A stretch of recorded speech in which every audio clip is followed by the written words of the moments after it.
Catch up on all the live shows right here on africatechradio.com. Whatever you do, always give 100%, unless if, of course, you're donating blood. Also, if you think yourself too small to be effective, imagine yourself in a dark with a mosquito.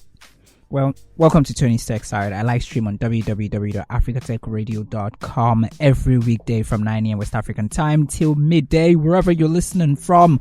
Like, comment, and share. So we're going to learn a tech word. Today we'll dig deep into the rubbles of history and find precious jewels of knowledge to launch us into the future, and then share the most important and juiciest tech stories impacting the continent of Africa today. Yes, you can share your stories with the rest of us.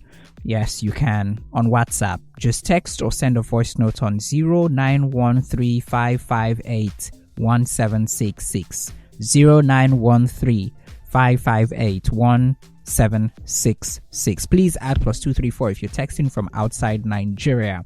Life always offers you two choices or two chances, depending on how you see it. The two chances and choices are today and tomorrow. Yes, but you can only pick one at a time. If you pick today, do what has to be done today. If you pick tomorrow, well, when tomorrow comes, fulfill tomorrow's desires. If not, you may just have lost today and tomorrow. Do not take life too seriously. No, that's not what this motivation is about. Come on. You never get out of it alive if you actually try to. Our tech word for today is cybersecurity. This is the month, October. This is the month for cybersecurity. October is the month for cybersecurity awareness. And cybersecurity as a term itself is the state of being protected against the criminal or unauthorized use of electronic data, or the measures taken to achieve this. And it's also the practice of protecting systems, networks, programs, applications, anything from digital attacks, right? These cyber attacks or digital attacks are usually aimed at trying to access, trying to change, or trying to destroy information, extorting money from you or other people. It can be through ransomware or interrupting normal business processes. It can be anything, and sometimes it might just be for fun, like some people do. So in Nigeria, the major thing that everyone has been discussing in the tech space is the policy document released by the Ministry of Digital Economy. Yes, that particular Ministry of Communications and Digital Economy, headed by Bosun Tijani, the one and only, the one who is from the tech space, the one in whom the tech space is pleased. So I've gone through that document. I went through it yesterday and the day before.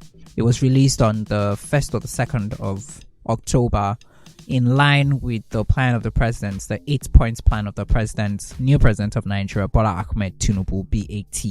I like the fact that Bosun Tijani and the team and the persons at the Digital Economy Ministry have set goals for themselves. It's the most important thing. KPIs, things that you can measure, things that you can track, things that you can hold yourself responsible, and the major things on that particular document, the policy document, the drive, the plan for digital economy in Nigeria, first is knowledge.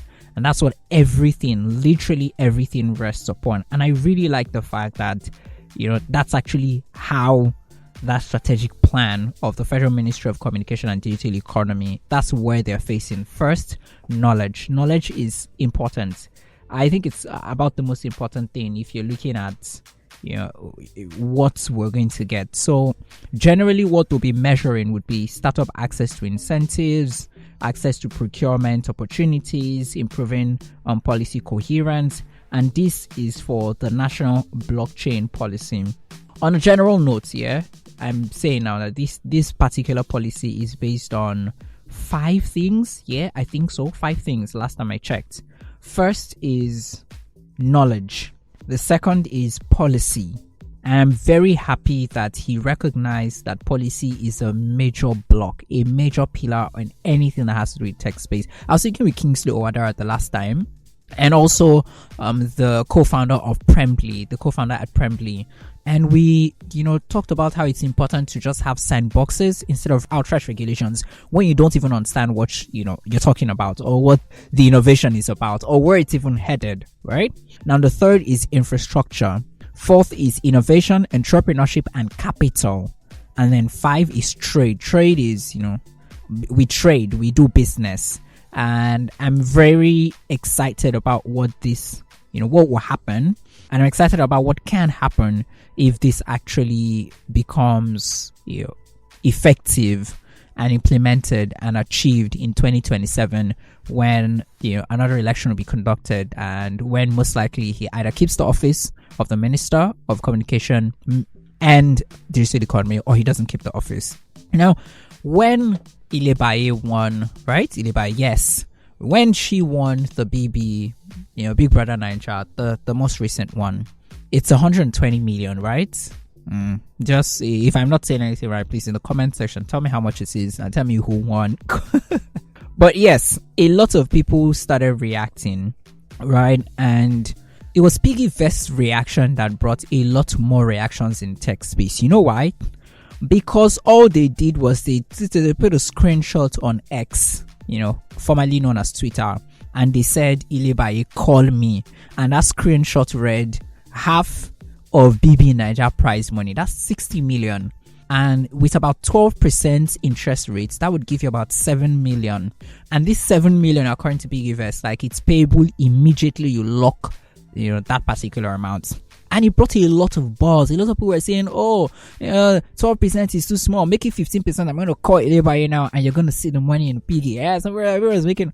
And people like Ezra Olubri, that's SpaceX co-founder, and others like him said, if you're expecting any kind of returns in savings and investments in Nigeria currently, which will give you upwards of 30% plus in a year, you need to be very precise with the kind of fraud that you're ready to get into. Because, come on, man, that's rare. When you want to see 30% interest, are you joking with me, bro? Well, I've gone around investment platforms, and these days, if you see 6 to 9% interest, right, in terms of other kind of investments, it's a good deal. Take it.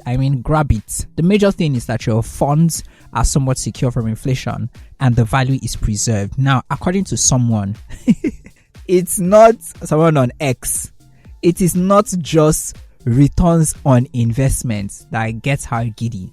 It's returning her returning her money, not return on money. Return her money so that she's sure that she still has her money. Because if you get into Ponzi schemes, bro, your money is gone. Meanwhile, if you're interested in low risk investment, this might interest you. The Debt Management Office in Nigeria has initiated the subscription process of a 2-year and 3-year federal government bonds for October with an interest rate of 12%. You see what I said? Even the federal government of Nigeria now 12% and it gives. So you're looking for 20% upwards and 30% upwards. My brother, tell us what kind of crime you want to commit and how you're going to get that money. Because trust me, you're not getting anything lower.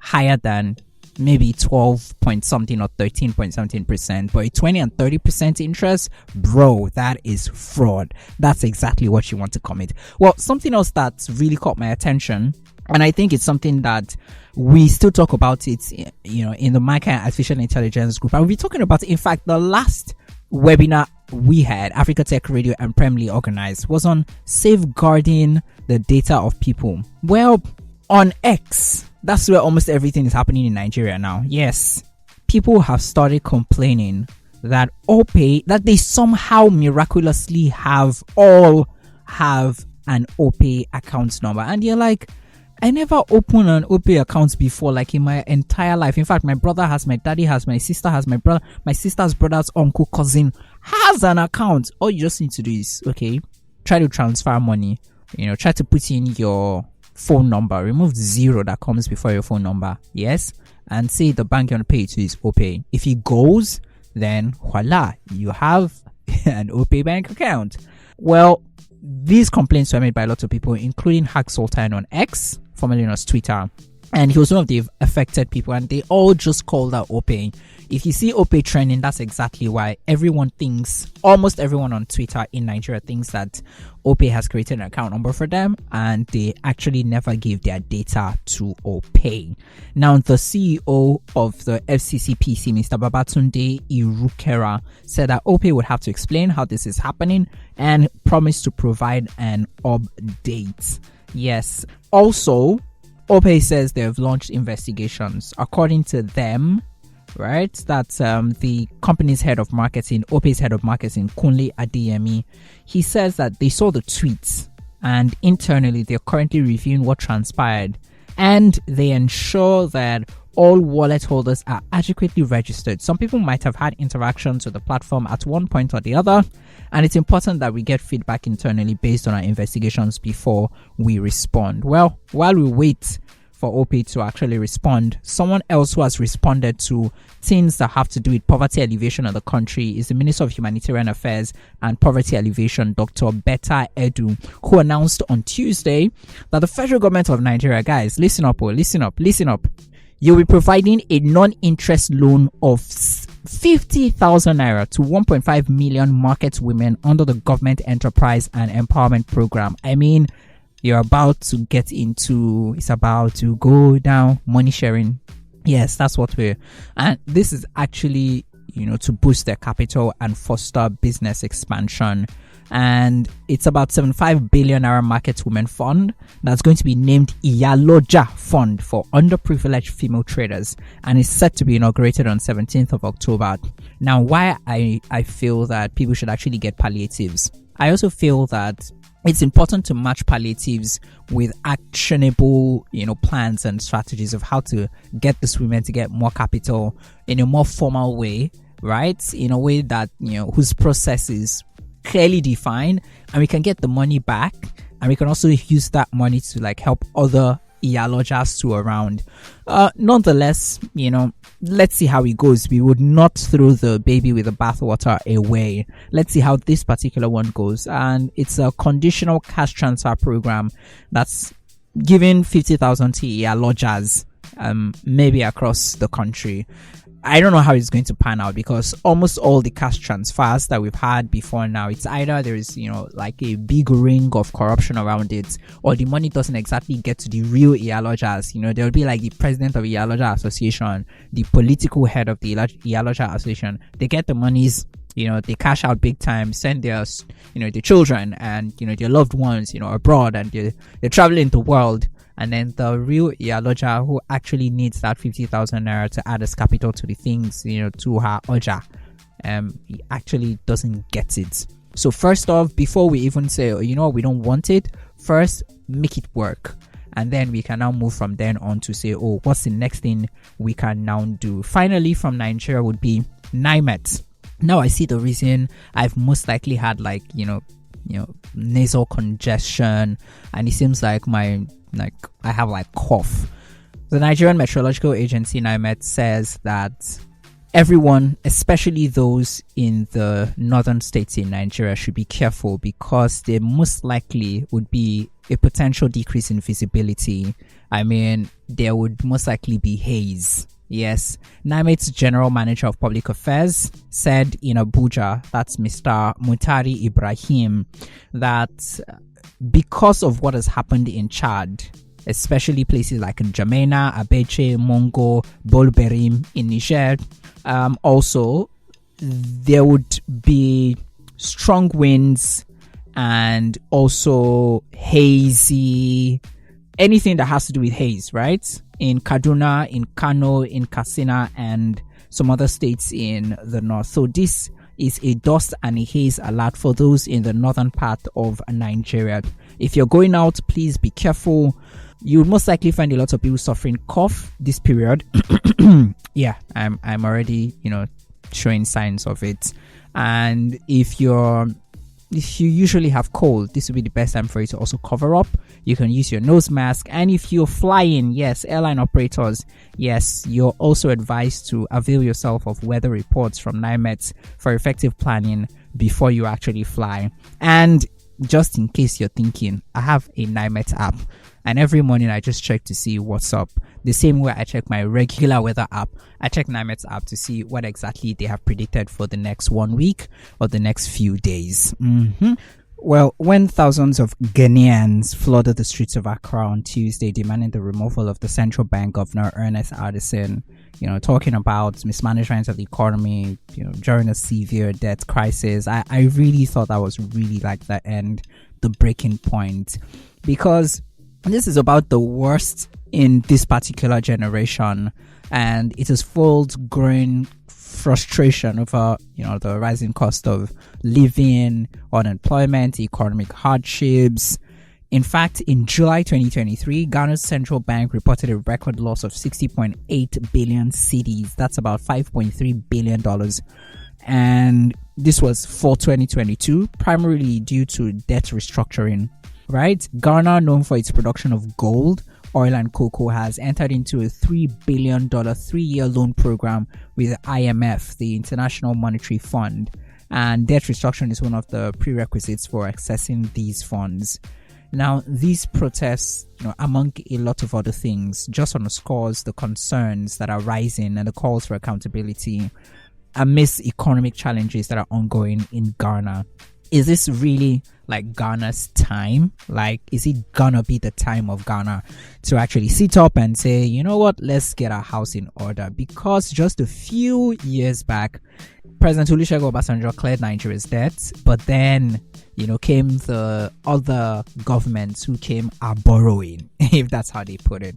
Well, I decided to start with like something sad from Ghana, just so I can tell you something beautiful to happening in the country called Ghana. The president, Nana Akufo-Addo, launched the country's new energy transition and investment plan during the Global Africa Business Initiative in New York. We heard of Kenya's president, that's Samuel Ruto, announcing the $60 million, that one, in terms that's actually a grant, right? And all the wonderful plans that came on the heel of the Africa Climate Summit. But this is Ghana, and the plan marks like the commitment of the country to fighting climate change and fostering economic development, alongside fighting climate change.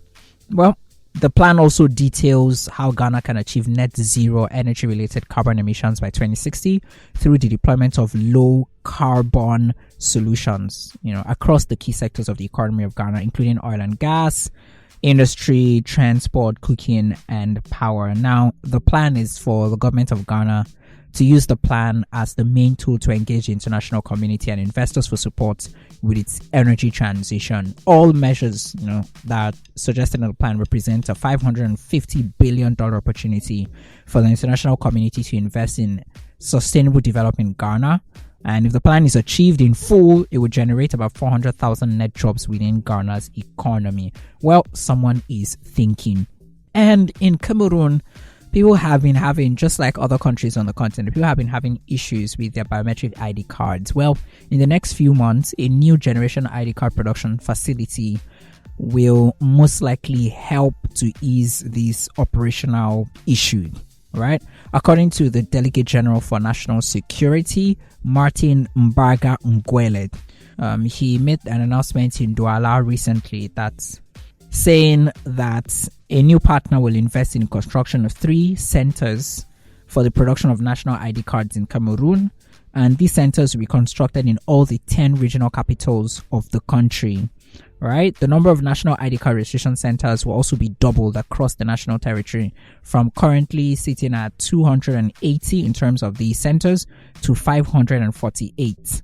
And the modern enrollment centers will have at least 15 biometric capture desks that will be built in all the regional capitals, and more than 700 fixed and 300 mobile kits will be installed in the identification or ID offices.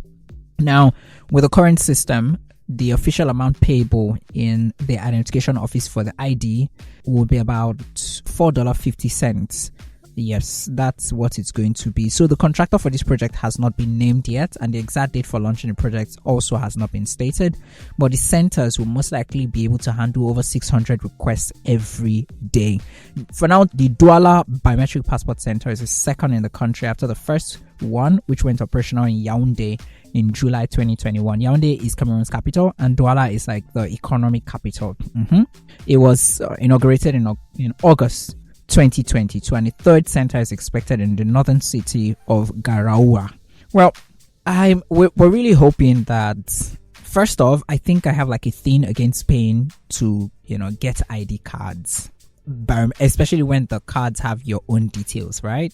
A bit against it, but all the same, it's either we're going to make money off your data or you're going to pay for us to have your data. I'm not sure, like a few years back, we thought that we were going to do this, like pay for your own data. But right now, that's what we're doing. So maybe until we find a better way to ensure we have all of these things captured, there might just be no way for us to properly store, our personal sensitive data in a way, biometric means. Moving off to Kenya swiftly, where the government of Kenya says it's in talks with Apple Incorporation to explore ways the Apple can invest in the country. Now, this is from talks with TikTok to talks to Apple, and I know that Apple are already in talks with Safaricom. You're talking about including or integrating M-Pesa into payment platforms and whatnot, so you can use M-Pesa to pay for what you want to pay for, and it's totally rad. It's crazy, it's beautiful.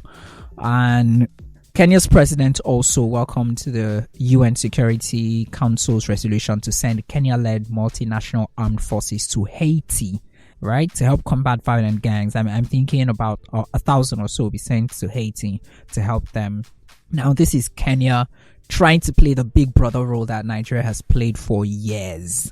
For years. The giant of Africa, maybe in a few years' time, might just be a term referring to whom? Kenya. Just maybe. Right? And this came just after the vote on Monday by the UN saying yes. And it's the first time in almost 20 years that a force will be deployed to the troubled Caribbean nation called Haiti. And finally, this is troubling, but yes, it's troubling because I also spoke to them, and just recently, I think it was immediately after this happened, they reached out to me to say, we cannot have the interview. So I reached out to Worldcoin to say, let's have an interview. Let's help Africans understand what you're trying to do, here on the continent. Well, a Kenyan parliamentary committee that was formed in August to investigate operations and activities of Worldcoin, that particular project by Sam Altman in Kenya, has recommended that Worldcoin shuts down whatever they're doing in the country. So in the reports that the committee published, the committee called on the Communication Authority, the CA, Kenya's ICT regulator, to disable Worldcoin's physical and virtual presence in the country, including blacklisting the IP addresses of related websites until the country establishes proper regulations over virtual assets. Now, this is coming after Kenya suspended Worldcoin, the enrollment in the country in early August over concerns related to authenticity and legality of the activities in area of security, financial services, and data protection. Really important. This is a month for cybersecurity. And now that I've said this, the Africa Tech Radio and Premly webinar this month would be on what? Say it louder. Cybersecurity. Exactly. Cybersecurity, the data of your clients and data of persons, users at businesses, and data protection. Now, the committee also recommended that the country develops a comprehensive oversight framework and policy on virtual assets and virtual asset service providers in Kenya within 6 months of the adoption of this report, and submit the same to the National Assembly to take appropriate legislative measures, and called on Cabinet Secretary for the National Treasury to ensure that virtual assets and virtual asset providers and their activities are adequately regulated and monitored. So this particular report is set to be tabled before the National Assembly for consideration and implementation. Right? Now, they didn't just stop here. They also went on to call for criminal investigations into the operations of Tools for Humanity Corp. That's the company that's building Worldcoin, right? And I know that Kenya is one of the very forward-looking countries in terms of, accepting anything in the digital economy. And this might seem like a strong move that they're making.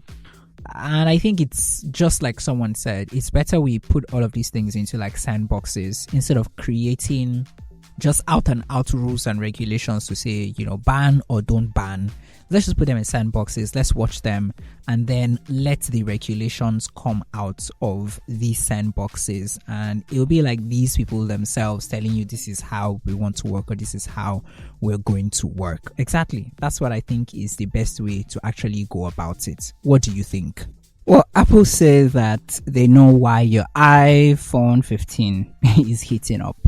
They say that there's a bug and they're going to send you updates to fix the bug.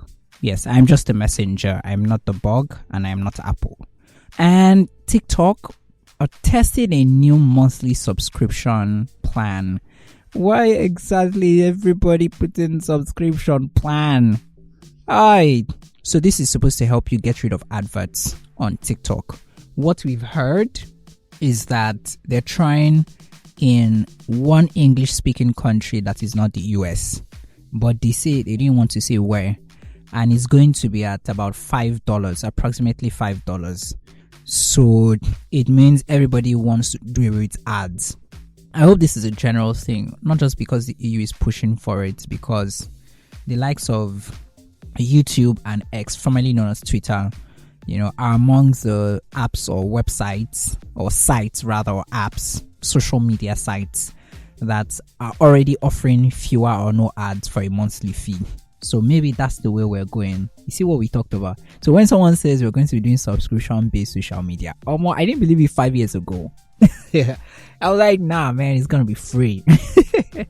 Bro, so if you think of the fact that you don't have control over your data and the fact that, they're going to be selling to you whatever they want to sell to you, and it's a two-way thing. The amount of money they're making and the control over your life that you kind of have, it's better for you to pay a reduced amount and have total control over your data.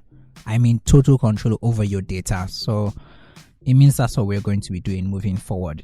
Meta is also mulling ad-free subscriptions for people in the EU, or rolling it out, to be able to navigate the advertising rule of EU. And I hope that this doesn't just happen in the EU. Like I said, I hope it's something that actually transcends across borders and becomes like a general thing. So maybe in the next 2, 3, 5 years, if you cannot pay, subscribe for a particular, just like Netflix, if you can't, it's going to be premium entertainment. That's what it is. The same way you get it on Twitter back to back, but then at no cost other than the cost of your personal data.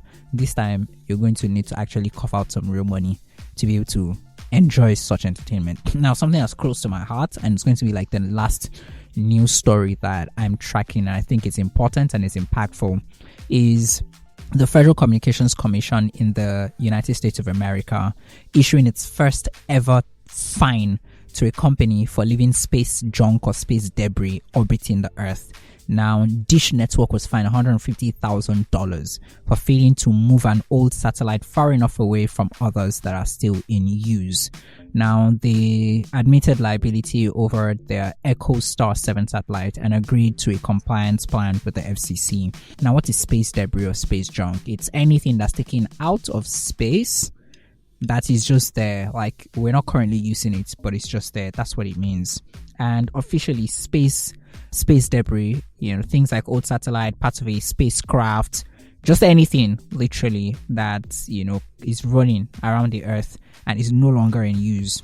Now, what happens is these bits of tech that we have taken out of the Earth, and most times it's like difficult to like bring it back if it's not a planned, like if it's not planned ahead of time. Sometimes the fuel go finish for the distance, sometimes pieces go break, you understand, and you can't exactly catch it. Like, there's nobody out there. There's actually a company that's actually that's their work. It's a startup that's cleaning up space debris, but we haven't gotten to that point yet. It's estimated that more than 10,000 satellites have been launched into space since the first one launched in 1957, with over half of them now out of use and in space. Do you understand what this means? So even something as small as a sharpener, if it is moving at the speed of, space, a particular, like that kind of speed, if it hits an astronaut, it can be very fatal. It can be very, very fatal. According to NASA, there are more than 25,000 pieces of space debris measuring over 10 centimeter long. You might think it's really nothing. What's 10 centimeter long? But bro, if this thing at the speed of what is moving at, hit anything. Sometimes if you had to move the International Space Station away from an oncoming space debris, just so it doesn't damage the International Space Station, and then all our work from how many years ago, since the 1950s, just goes down the drain, and then we start building another one. Well, no one knows tomorrow. I would say maybe we'll get to the point where we'd actively be cleaning up the space that we use, just like we do for Earth now. And some people would say, oh, we don't even clean Earth, we don't even take care of the space we are in now. But I'm hoping that it's going to be that way. Tony's Tech Side continues, and this is Africa Technology Radio. Thanks for listening, and don't forget to catch up on all the live shows right here on africatechradio.com.